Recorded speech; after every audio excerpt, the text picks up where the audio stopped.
today I can't say that it's a great pleasure to be here. It is not a pleasure because it's a sad commentary on human civilization that in the 21st century we still have to struggle for human rights. Human rights should be ensured if we are living in peace. Human rights is the other side of the coin of peace. They both go together. You cannot have peace without human rights, and you cannot have human rights without peace.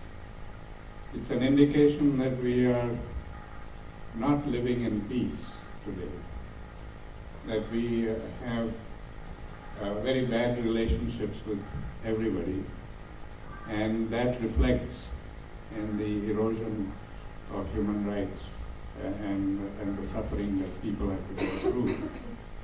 So we have to work very hard to create that peace so that we can ensure human rights to everybody in the world. It's a very difficult task, but not an impossible task. I don't think we human beings have ever felt anything to be impossible. Although we did think that we once appeared to be impossible, we made it possible today. If you look at our lives and all the progress that we have made, although much of the progress is material and technological progress, but we were able to achieve impossible things in our lives today. So why is it so difficult for us to achieve higher moral objectives and ensure that we can create peace in the world and give people respect and love and understanding that everybody needs? It's because we lack commitment. We lack the desire to achieve this. We are very happy with what we have, and because we are all concerned about just material benefits. And if we have a good job and we have good money and all the things that we love, material things that we love, then we get immersed in that and we don't care about what happens to other people. We should have a broader perspective. We should have a broader vision of what we want our neighborhood to be, what we want our community to be, what we want our nation to be, and what we want our world to be. And create that kind of atmosphere where that vision can become a reality. And it's all up to us if we want to do it, and we want that to invest in the commitment to achieve that goal. So I hope that all of us here today will take that pledge to work towards creating a peace, creating human rights. It's not enough to legislate. We can't change people's hearts through laws. We can enforce the law, but that law, enforcing the law also creates a conflict, because you have to fight a legal case against a person, and that person then doesn't learn from that experience. He just suffers the punishment that the law metes out. And the cycle of that kind of attitude goes on and creates more and more conflicts, and it doesn't resolve anything. So human rights cannot be ensured entirely by law. It has to be ensured by people's feelings and actions and relationships. So it's a lot to do with education. I was very happy to know in the early introduction that was given that Hawaii has an educational proposal for human rights. And I don't know exactly what they teach in the proposal, but I hope that they go beyond just the human rights and they teach the young people how to build relationships and how to value those relationships with each other, and look at all of humanity as human beings, and be able to create that kind of bridge there. And that will ensure human rights in the world much more than the laws that we may pass. So we should not just be satisfied that we were able to pressure the government into passing a human rights legislation. That is not going to create or solve the problem that we are seeking to solve today. It has to come through the education of the young people, and it has to come not just by the schools but also by the parents.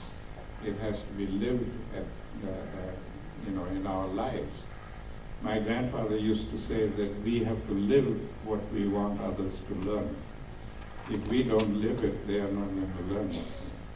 So it has to be through example. It has to begin very early in life, and it has to begin at home and continue in schools and in society. So we have to have that commitment to create that kind of world where people will be respected, and their rights and privileges will be respected. So I hope that we can all together work to create that kind of world, and then we won't have the need for a human rights day and human rights legislation. Thank you.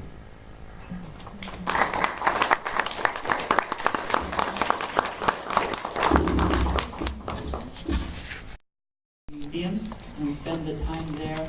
One of the most amazing moments in my life. And if you think about Gandhi, it really did, in a way, guide a path for people in a way to engage in decolonization, to imagine a world in a new way, to begin to create a global movement of nonviolence. So I think there's a lot of things we could share and talk about today. So if there's anyone who would like to ask a question, then that's fine. So we have 1 and 2. You can just stand up and then introduce yourself and say that. I wanted you to address 2 points about the efficacy of nonviolence. When Martin Luther King was undertaking his civil rights movement here, there existed simultaneously elements that did not subscribe to nonviolence. For instance, Malcolm X, the Black Power movement, the Black Panthers. I'm wondering if nonviolence can be an effective tool without the existential threat of violence, which makes nonviolence more palatable to the regime in power.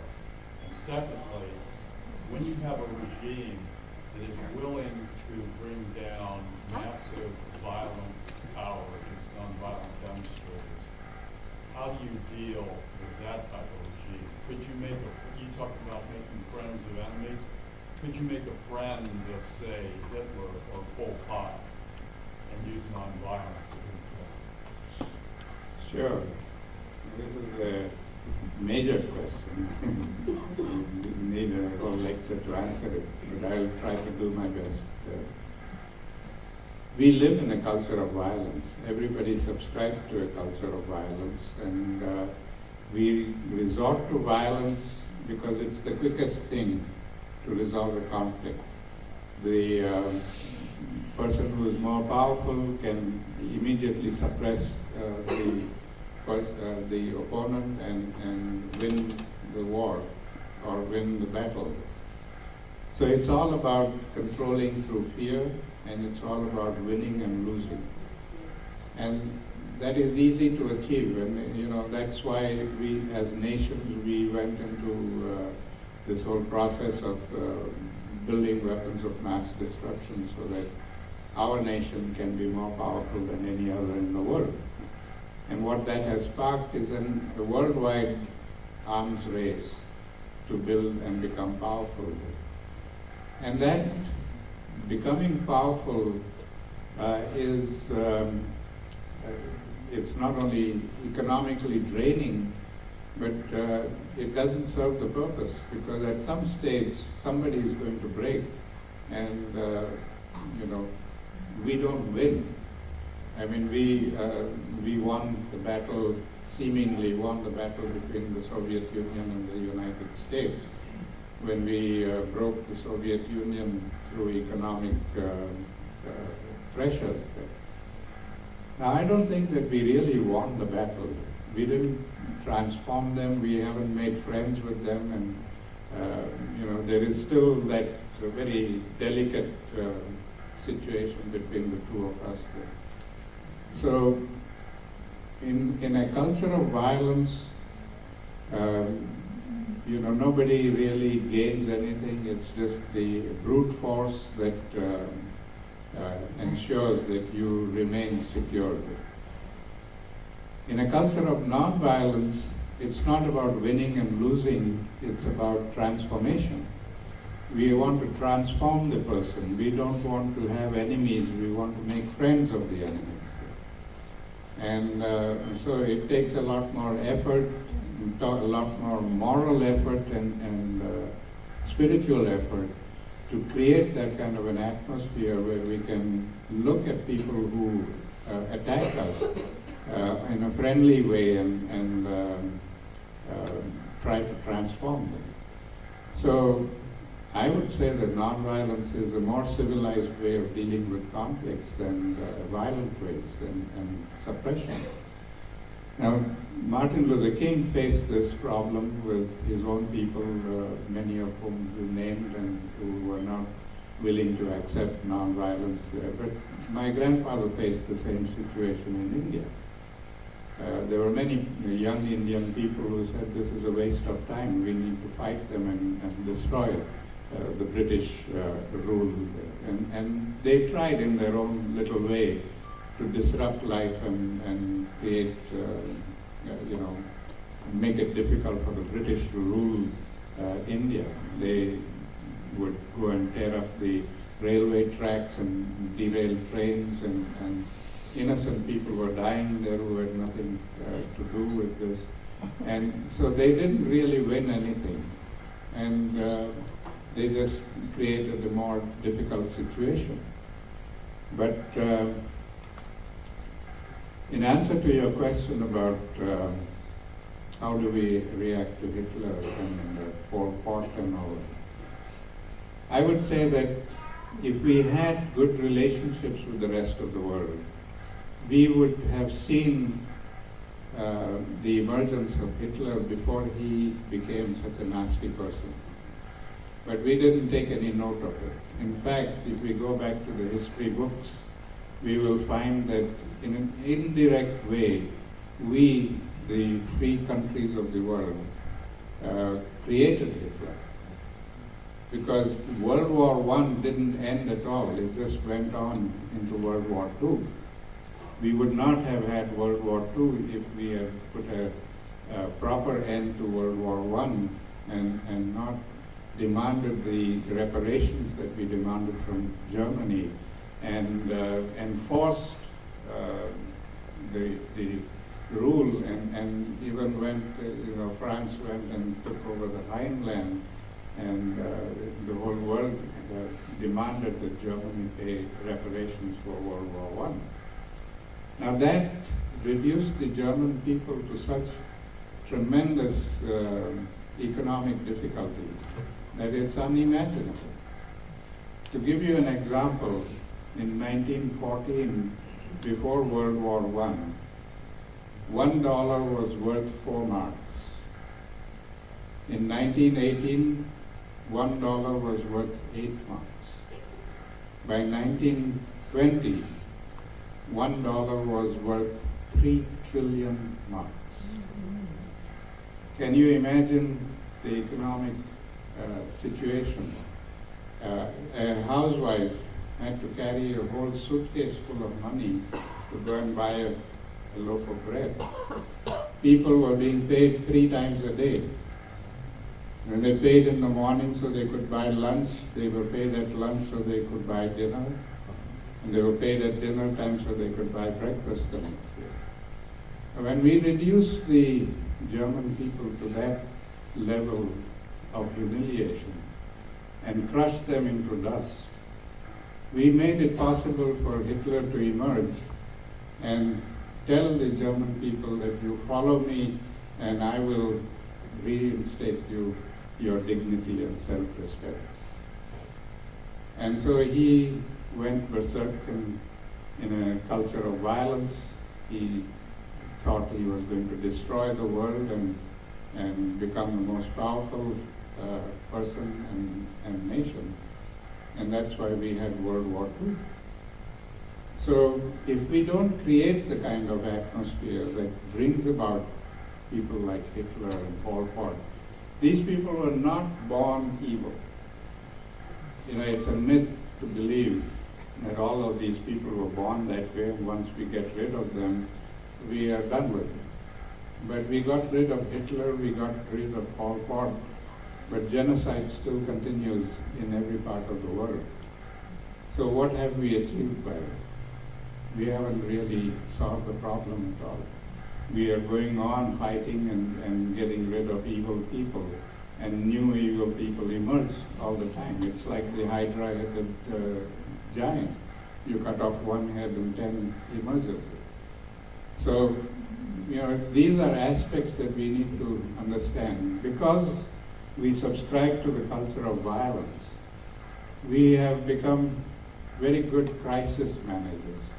We don't look at anything that is happening even in our own neighborhoods until it becomes a crisis, and then we want to get up and put an end to that and find a solution to it. But if we stop being crisis managers and look at situations before they become a conflict and resolve those situations, then we won't have to manage crisis.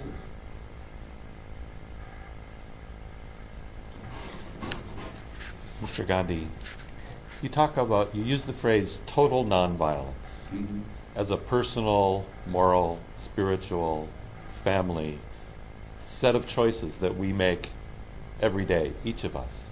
Can you enlarge on that idea a little bit more so we can understand what each of us can do right now as we sit here and as we leave here to build total nonviolence for our world? Well, as I said, we practice violence in many, many different ways. There's not just political violence, economic, spiritual, religious.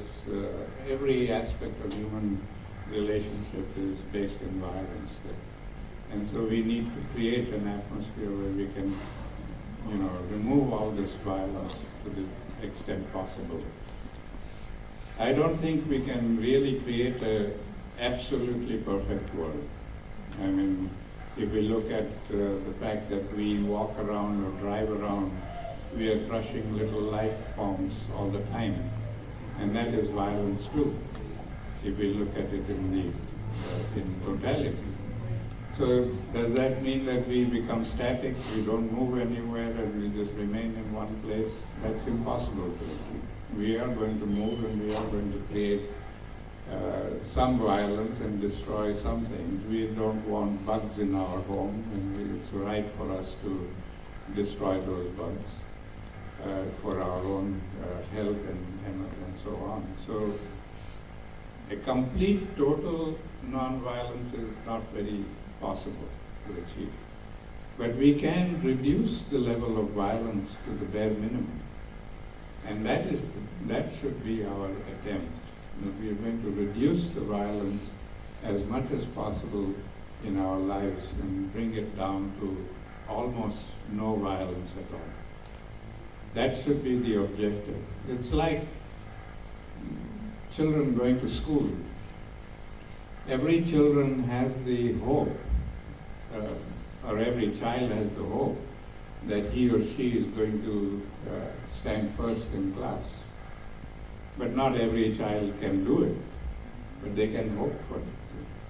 And so we have to hope for creating that kind of society, and even if we are not able to achieve fully a total non-violent society, we will at least have the satisfaction that we have reached part of the way, and then the next generation can carry it on to the next part of it.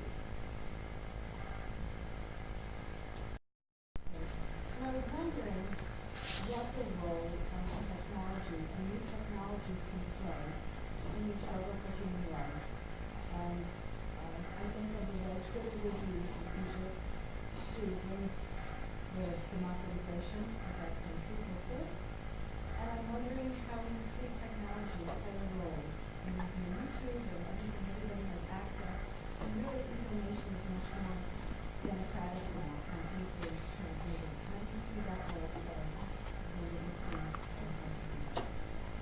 Well, I think in one sense, yes, but I think technology has become another tool for crisis management. Now we can wait for the crisis, and when it happens, we have the means to inform the whole world about the crisis. But it's not a tool for bringing about better relationships between people. In fact, I was talking to somebody last night at the dinner who is very much into technology, and I was saying that it's still iffy whether technology has improved our lives or made it more difficult. In the sense that we can communicate with people everywhere in the world in an instant. If that is what our concept of improvement is, then we have improved. But it has also made our life complicated and very, very fast. It's become so fast that we are not going to be able to cope with that speed. So we don't want our life to become so impossible and so fast that we can't stop ourselves and smell the roses. We want to be able to relax also and have that kind of time for each other and time for ourselves. So if we don't have time to reflect on ourselves and time for our families and time for people in society, then we are creating a worse kind of relationship between people. So I'm still struggling whether to consider technology to be a good thing or a bad thing. I promise I'll stop stopping you with my questions, but just not now. I wanted to ask you, and I'm going to situate my question a little personally. If you're my partner, my same-sex partner, has an asylum case pending. He's soon to be deported to the country of Guyana, where he faces the possibility of being shelved away in prison for life for being gay if he's not killed by guards or the police there. We've had a very polemic and divisive debate since the 90s here in Hawaii about same-sex marriage, and that's what I consider to be a basic human right. And the problem for me even is that even having gotten civil unions passed, I'm on the bus now. I'm at the back at least, but I'm on the bus. We're separate but equal, and to me, his case really demands on having federal recognition of marriage rights in this country for full equality. But I still have my own sort of very visceral reaction to the opposition, as I will frame them, conservative, let's say conservative, right-wing, very fundamentalist sort of thinking Christians and that sort of thing. So there's still a lot of pain that I feel towards them and animosity, I guess. We haven't in our society, then Hawaii had a transformative moment, like you say. We come out of this with civil unions, and yet we're still very polarized. And I think, if I'm a student of yours, I'll review some of my notes where you talked about possible solutions to transform oneself and others. But do you have any comments you might make in the way of possibly advice for our society or community in terms of grappling with this still lingering issue? Well, it is, any change and major change in society is going to take some struggle. Nothing happens very smoothly. It's not as if we can go and say to society that we're going to change this on its head and they are all going to accept it openly. It's going to be a struggle. Every pioneer in every field has gone through a lot of struggle to make the people realize what needs to be done.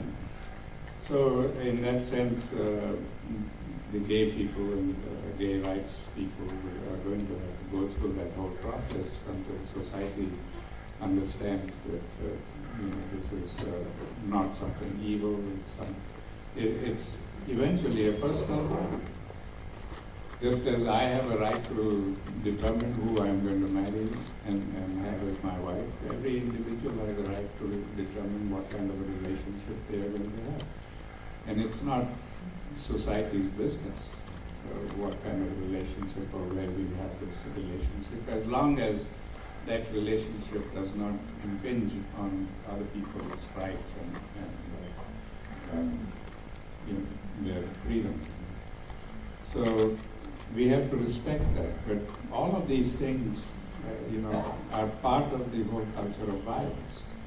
Everybody wants to impose their ideas and their thoughts on the rest of society. And that's where this whole conflict comes up with.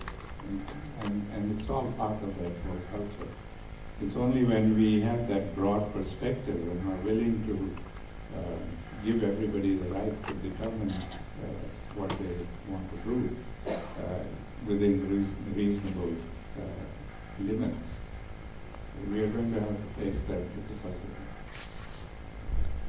Yes. Included in your position of nonviolence, do you say that each person who lives in this place has to be willing to give up their own life? The situation has been. Yes, my grandfather said that I am willing to die, but there is no cause for which I am willing to kill. And I think that is something that we all need to live by, because nonviolence is not for the weak. Nonviolence is for the very strong. Not physically strong, but morally strong people. And so we should be willing to die for a cause, but we should never be willing to kill somebody for it.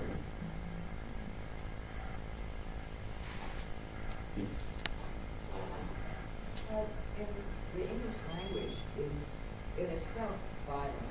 Mhm. I mean, the simple things like if you create a PowerPoint, there are bullet points. And we have a war on drugs, and we have a war on this, and we have a war on that. Our whole language is peppered with violence. So how do we move the language? I think if we begin there, we can begin to see a difference. Well, that's why I said that we have to begin with ourselves. The language that we use is our responsibility. If we don't want to use violent language, we can change that. We can become more peaceful and loving in our language. But nobody is going to be able to force that upon us today. It has to come from our own inner being, and we need to realize that using violent language, forceful language, doesn't really achieve anything. The worst kind of violence is poverty, and we must. At this point in history, almost globally, really, it's really a fight between the obscenely rich and the rest of us. I mean, you know what's going on in Wisconsin, where they're just in an uproar over there. The lower class and the middle classes against this other class. Anyway, this is kind of an argument about what part of the pie everybody's going to get, you know. And would you expand on how we can, or maybe this is happening right now? Well, I hate to call it a fight, but it is a fight, you know, between the well-to-do and most of the rest of us. You know? No, I think we don't need to call it a fight or a war against poverty. We need to create an awareness and against poverty, and that is again something that all of us need to become aware of. Poverty exists because, again, going back to what my grandfather said, that the world can produce enough for everybody's need, but not for everybody's greed. And poverty exists in the world today because some people are greedy and want to grab as much of the world as they can, and leaving others in poverty and destitution. So it's something that we have created, and we can recreate it or make it better. So we have to become aware of people who are less fortunate among us, who need help and understanding and maybe some direction, so that they can improve their lives and become better human beings. So it's again, in our democracy, we've become so dependent on the government to do everything. And we think that the government will be able to legislate and remove poverty, and the government will be able to ensure human rights and all that. Well, government can't do all that. You know, government is incapable of working out of compassion. Government is bureaucratic, and they can pass a law and put it in the law books there and forget about it. Then we have to do something to remember that law. And that doesn't change anything. It just continues to fester and create another problem. So all of these human rights issues, poverty issues, all of that requires compassion. And compassion can come only from us, from individuals who feel that we should do something to help each other to create that kind of society where these imbalances will not exist. So we don't. Heard that some persons will thought believe that it's not our human rights, while others believe it is. How can we become able to be free in our thought and be universal human rights? How do you feel about that? Well, I don't think that the world would ever become, thinking alike. I mean, everybody is not going to think the same way. And we don't want it that way. It would be such a boring world if everybody agreed to everything and thought the same way. It would be a miserable world. So diversity is good, but living with diversity is what we need to learn. If we have our egos strong and we want to impose our ideas on other people, then we are not creating the right atmosphere. But you have a right to your views and I have a right to my views, and if we respect each other's right there, then we can coexist in that diverse atmosphere. We don't have to be confrontational. We don't have to drum our ideas down the throat of people who don't want to listen to it. But we can certainly try to explain and educate each other. And it has to be done peacefully and non-violently. If I come up in the world and say that I am gay and I'm going to do this and I'm going to do that, and I don't care whether you like it or not, you got to lump it, you got to take it there. With that kind of confrontational attitude, we are alienating the society instead of making them understand our point of view. So that, difference between society and us, and difference between ideology and difference in religion and all of the other diverse things that we have in society are good, but they should not be confrontational. They should coexist with each other. Yes. When I think of nonviolence, I think of it much more as a spiritual stance. As a what? As a spiritual stance, Uh-huh. and kind of lastly a political stance, Uh-huh. on the most surface level political stance. And it's something that I haven't actually personally committed to yet. So I'd be interested to know what your own spiritual development was in coming to that realization. I mean, obviously it was part of your heritage, but what was your own realization in that process that brought you to the point that you said, this is what I'm committed to, and it's something that's so very core to who I am? Well, I think in the spiritual aspect of it comes in play only to the extent that nonviolence is a moral power, whereas violence is a brute power. And so if we want to have high moral standards and high moral values there, then our spiritual understanding should be, come into play and create that kind of understanding. But ultimately, I accepted nonviolence because I thought that was the most civilized way of resolving conflicts. It's not because I am spiritual or I go to church or temple or mosque every day of my life that I become nonviolent. It's simply the fact that I think that that is the most civilized way of resolving conflicts, because I respect everybody. I love everybody. And I don't want a conflict with anybody. But if a conflict is going to arise, then I'm going to find a non-violent way of resolving that conflict instead of ramming it down the throat of anybody. So spiritualism is again very limited concept, and it is not any one particular spiritual practice that can make you non-violent. It's there in every religion, whether you're Christian or Buddhist or Hindu or Muslim. Every religion talks about love and understanding and compassion and respect. It's our interpretation of the religion that has made a mockery of what we see today.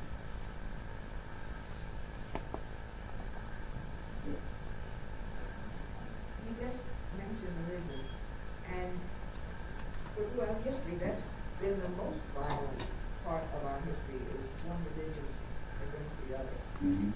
I mean, 100-year war in Jesus' name, my goodness, Jesus did not have a 100-year war in his name. I feel sorry for Jesus, the way they call on him, Christian soldiers off to war and all that. So talk about the violence in religion. Well, certainly there is a lot of violence in religion, and as you said, because of the competition that has been invested in religion, and bringing down specifically, I would say it is the Christians and the Muslims who compete with each other, because they are the only two religions who seek to go out into the world and transform everybody to their beliefs. The Christians have been going around, I was amazed and shocked and pained. Recently, you may have read of that couple who were hijacked near Somalia or somewhere when they were sailing around the world. They were carrying boatloads of Bibles and handing out Bibles in all these Muslim countries that they were going to. Now, why do you want to stoke the embers there? What difference is it going to make to those people if they receive the Bible? And, these are all things that we don't need to do. That's not what Jesus or Muhammad or anybody asked us to do. We have distorted the whole religion, and because Christians and Muslims have introduced this kind of competition between them, they are the ones who have been fighting the most. Over the centuries, we'll see the Christians and Muslims are the ones who have been fighting each other the most and killing each other in the name of religion. And from them, all the others have learned now. And so even in Hinduism and other Buddhism and other religions where this kind of conversion doesn't exist, they are beginning to get into the act and try to promote themselves. So we have really messed up religion. Instead of bringing salvation and solace and love and respect to each one of us, we have made it another commercial activity where we are going to convert everybody in the world. And the amount of money that we invest in religion is absolutely shocking. In every religion, the ornate temples that we build and the billions and billions and billions of dollars that we spend in building these homes for religious leaders, churches in the name of Christ, temples in the name of Hinduism, mosques in the name of Muslims. I mean, it's amazing. And for what? Which God has written in the scriptures that you have to build such ornate temples in my memory? God exists everywhere. God is in this room. God is in the hearts of each one of us.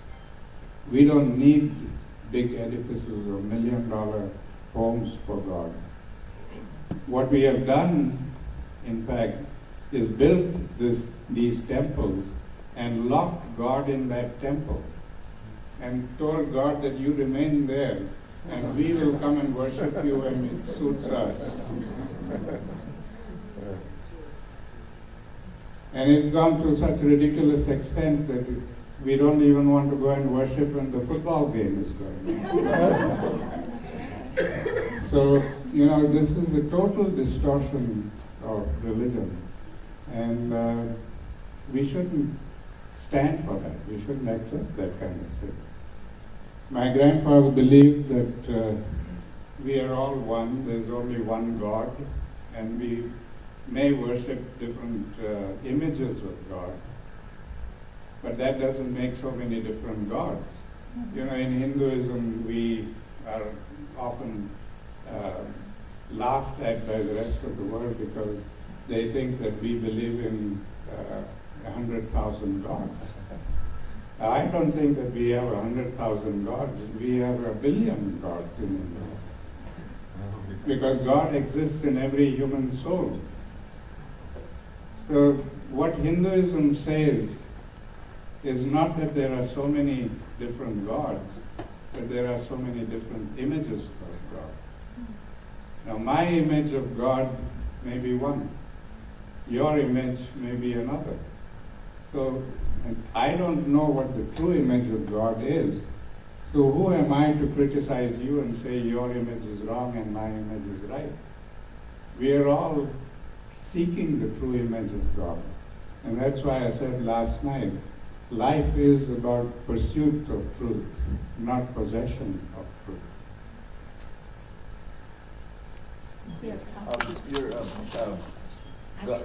Your grandfather had another wonderful saying.